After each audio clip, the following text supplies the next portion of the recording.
ప్రభునందు ప్రియులైన మీకందరికీ యేసుక్రీస్తు ప్రభువారి నామములో శుభవందనాలు తెలియజేస్తూ ఉన్నాం.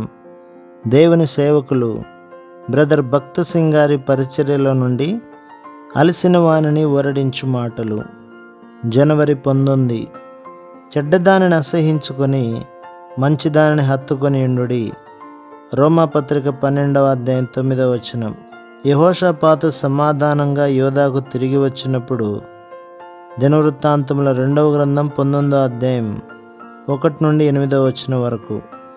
అతడు ఆహాబు స్నేహం ద్వారా తనకు కలిగిన నష్టమును సమకూర్చుకొనవలనని ప్రయత్నించెను.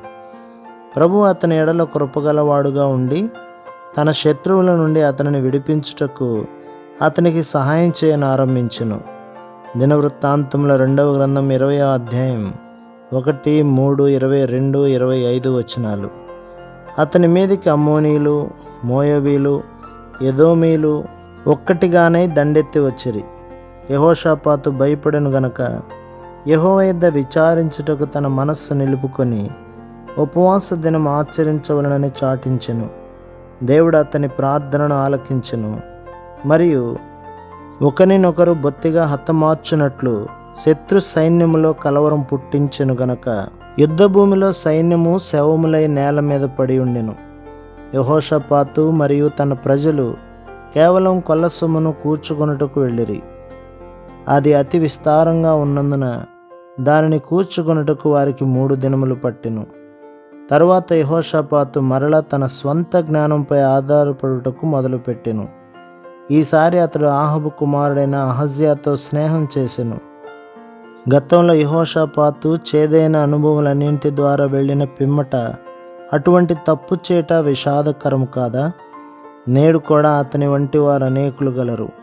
వారు పదే పదే అదే పాపములో పడుదురు మరియు ప్రతిసారి వారు తిరిగి ఆ పాపమును మరెన్నడూనూ చేయనని చెప్పుదురు.